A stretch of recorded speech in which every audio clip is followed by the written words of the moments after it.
What is Vladimir Putin plotting next as Russia rapidly deploys more troops and advanced robotic combat units? Vladimir Putin appears to be preparing for a far deadlier new phase of the Ukraine war with fresh military reinforcements. Why should Ukraine be deeply worried after reports claimed Putin's so-called doomsday fleet is now ready to strike? What is Vladimir Putin really planning with the deployment of nearly 140,000 fresh troops alongside next-generation combat robots? Russia is raising the stakes against Ukraine by deploying larger numbers of military personnel for future battlefield operations. Russia has reportedly trained more than 140,000 personnel within its military reserve regiments for active combat roles. The Russian troops have reportedly been undergoing intensive battlefield training since the very beginning of 2026.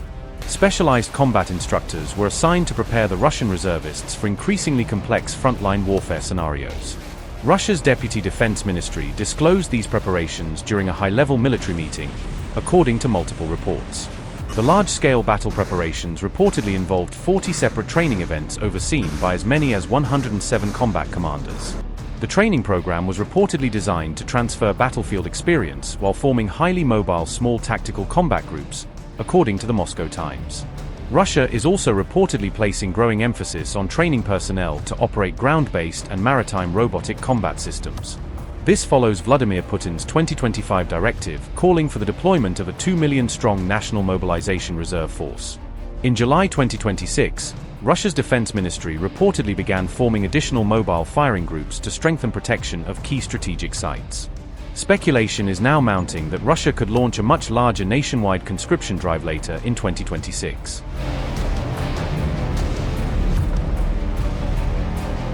This sweeping overhaul of Russia's military comes as Putin simultaneously moves to reinforce air defenses against repeated Ukrainian attacks. Fresh satellite imagery reportedly showed that Vladimir Putin has redeployed key air defense systems from Russia's northern regions to the Moscow area.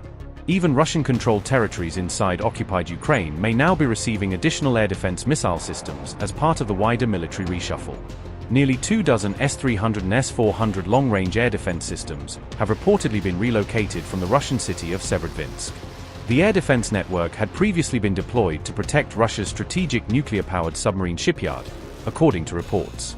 The reported redeployment has notably left two major military positions at Yagry Island and Mironov Hill largely abandoned. Yagry Island, once home to 6 S-300 surface-to-air missile systems, is now reportedly left almost completely exposed. Mironov Hill previously hosted 8 S-300 launcher vehicles, but satellite images from 2025 reportedly revealed a dramatic reduction. Experts believe Putin's latest strategy assumes northern Russia remains sufficiently distant from the battlefield to accept reduced air defense coverage. An expert said, and I quote, "Trying to fend off Ukraine's drone and missile strikes against strategic infrastructure deep inside Russian territory, Russia is burning through its interceptor missile stockpiles faster than the defense industry can replace them. This has apparently forced the Kremlin to reallocate many of its air defense assets from lower priority regions to higher priority areas, such as Moscow, St. Petersburg, and operational zones closer to the Ukrainian front, including Crimea. The systems shown on earlier satellite imagery may have been dispersed, undergoing maintenance or replaced by other air defense assets. The apparent disappearance of S-300 or S-400 launchers is probably the result of a temporary redeployment rather than a permanent withdrawal, and the assets may be returned to their original sites once operational requirements elsewhere have been met." End quote. Another defense expert argued that Russia is now prioritizing the protection of Moscow and St. Petersburg above all other regions. Meanwhile, Russia's devastating aerial bombs continue to wreak havoc across the battlefield, piling fresh pressure on Zelensky's forces. On July 17th, Russia's defense ministry released multiple videos it says depict the latest battlefield actions in Ukraine. One clip purportedly shows Su-34 crews destroying enemy positions with guided bombs. The ministry claims FAB-500 and OFAB-252-70 bombs munitions were used in the latest wave of strikes. Russian Ministry of Defense said, and I quote, FAB-500 bombs with unified gliding and correction modules hit an AFU UAV control post of the 4th Operational Assignment Brigade of the National Guard of Ukraine. OFAB-25270 with unified gliding and correction modules obliterated a temporary deployment area of the 159th Separate Mechanized Brigade, the AFU, in the village of Kolodezhnoye in Kharkov region. An airstrike destroyed a UAV control post of the 414th Separate Unmanned Strike Aviation Brigade of the AFU near the village of Antonovka in Kherson region. It was detected by aerial reconnaissance means. Unquote. Russian officials also say their forces destroyed 2 Ukrainian unmanned surface vessels during the operation.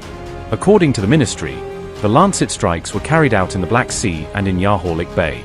Additional footage claims to show a Geran 4 seeker locking onto and engaging 3 separate ships. Moscow alleges these vessels were being used by Ukrainian forces to ferry supplies and other material.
$25 crore गरीब गरीबी को परास्त करके बाहर निकले। For the good of our nation, let's work together and let's truly make America great again. The fastest news breaks. Requested PM saying that look, you will have to speak to Putin and to Zelensky. The biggest newsmakers. The relationship with India is probably the most important bilateral relationship the US will have for the rest of this century. The capital delivered quite an election result today. Expert analysis. The million-dollar question today is how to stop this dance of death. Ground reports. I'm standing at the crossroad of the Kumbh Mela. Behind me are more than 100 entry ghats. Long-form interviews. Exclusionary politics is reflected in Manipur case as well. You don't bother because this is a small state.